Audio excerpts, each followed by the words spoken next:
Fala galera, beleza com vocês? Professor Oswaldo falando. E no nosso painel de atualidades do dia 4 de janeiro, nós vamos focar aqui na América Latina.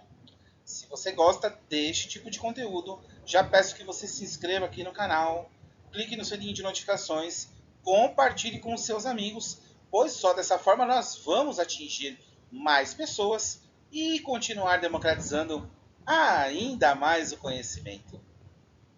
Bora para a informação? Então, como primeira informação, vem aqui o questionamento. Novo pré-sal? A margem equatorial ela pode deter as maiores reservas de petróleo já encontradas no Brasil. Vale lembrar a vocês que em 2006 a Petrobras ela anunciava a descoberta que entrou para a história aqui do Brasil, o pré-sal, que fica entre Santa Catarina e o Espírito Santo. E mais de 15 anos depois, a região que prometia uma autossuficiência em petróleo já era responsável por 70% de toda a produção nacional. Agora, uma área com um potencial ainda maior começa a ser explorada no norte e também no nordeste. E essa região ela se estende por mais de 2.200 quilômetros na costa brasileira, entre o Amapá e o Rio Grande do Norte. E essa região ela pode esconder aí uma das maiores bacias de petróleo e gás já descobertas no Brasil. A margem equatorial, que segundo a Petrobras, possui características semelhantes às reservas que são existentes do Suriname e também na Guiana. Só que no passado viu a economia crescer 40% e a economia do Brasil já está num processo de crescente. Apesar dessas potencialidades todas, há críticas de ambientalistas por conta da fragilidade do ecossistema e também com a proximidade que está ali da foz do rio Amazonas, que fica a mais de 500 quilômetros ali da primeira bacia. A Petrobras, que já chegou aí com ter uma licença ambiental rejeitada pelo Instituto Brasileiro do Meio Ambiente e dos Recursos Naturais Renováveis, que é regido pelo IBAMA em 2023, para a perfuração de poços no Amapá, garante que os riscos são mínimos por conta da distância da costa litorânea e a expertise adquirida na última década, que a companhia brasileira é a petrolífera líder mundial e também na exploração de águas profundas e também de ultra profundas, porque o pré-sal está aí a cerca de 7 quilômetros de profundidade. No final de 2023, começou a perfuração no poço de Pitu Oeste, que fica mais ou menos aí a 53 quilômetros da costa, na bacia Potiguar. A expectativa é que os trabalhos que vão comprovar ou não a existência do petróleo sejam finalizadas entre 3 e 5 meses, ou seja, a perspectiva é que até maio de 2024 nós tenhamos uma resposta. E o valor estimado em barris está estimado aí em cerca de 11 bilhões de barris e a Petrobras ela prevê um investimento de 3,1 bilhões de dólares, se a gente for fazer a conversão, mais ou menos aí 15,2 bilhões de reais, e esse investimento ele tende a ser feito até 2028, caso encontrem petróleo. E você aí do outro lado da telinha, o que você acha?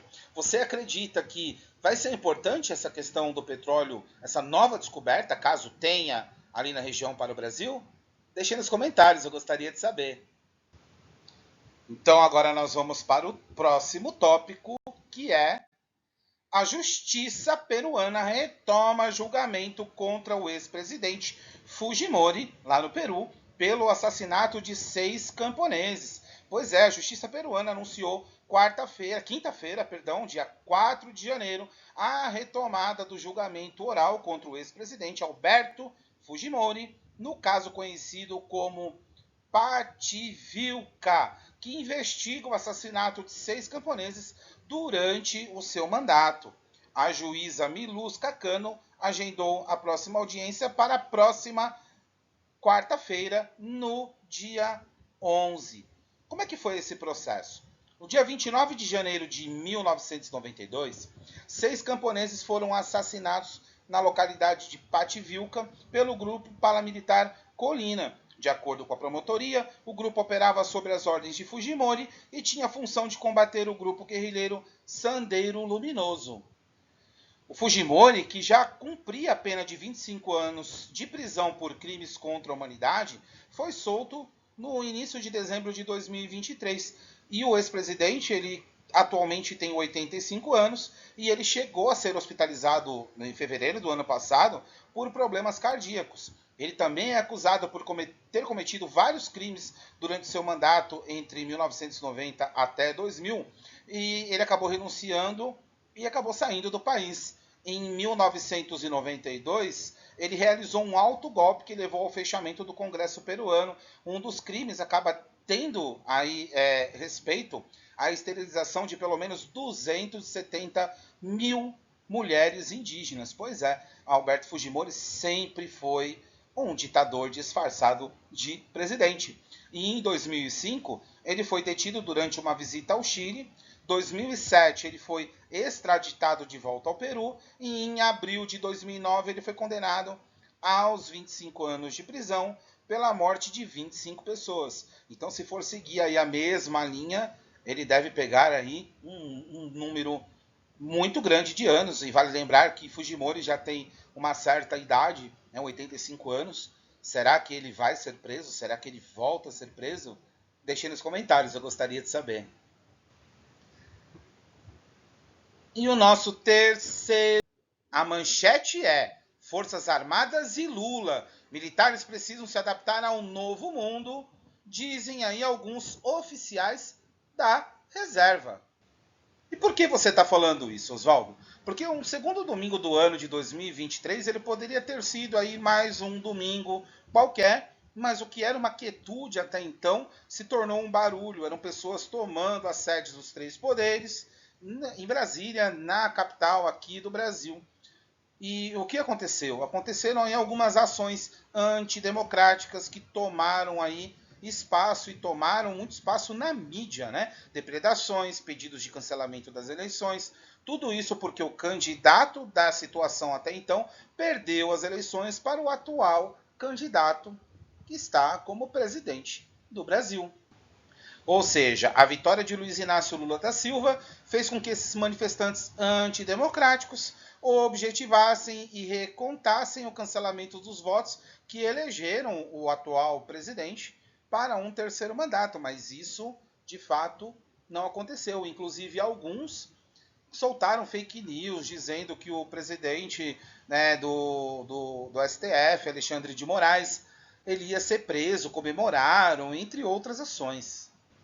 E por que do título militares? Devido às suspeitas aí do envolvimento de militares no apoio nessas ações antidemocráticas, a relação do novo governo com as Forças Armadas foi posta em xeque.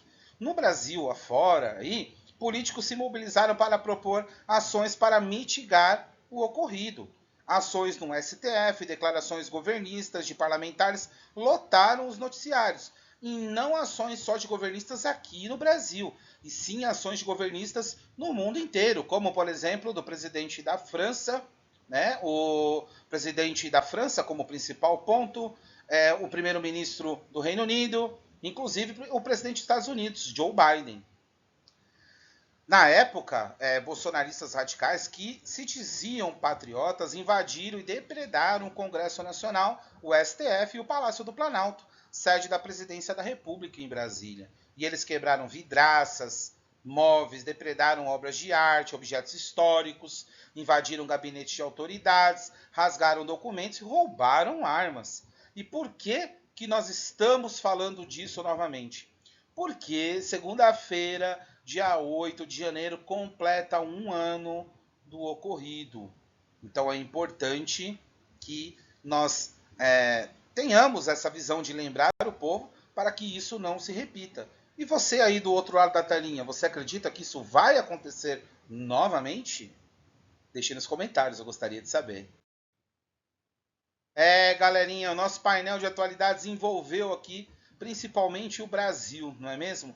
Temos que falar de Brasil, é muito importante falar de Brasil, não é verdade? Não deixem de curtir e compartilhar o nosso canal, é muito importante não apenas para o nosso crescimento, pois quanto mais vídeos nós fazemos, melhor essa democratização do conhecimento que nós buscamos levar para vocês aí do outro lado da telinha. Beleza, galera? E não se esqueça, dê um up nos seus estudos.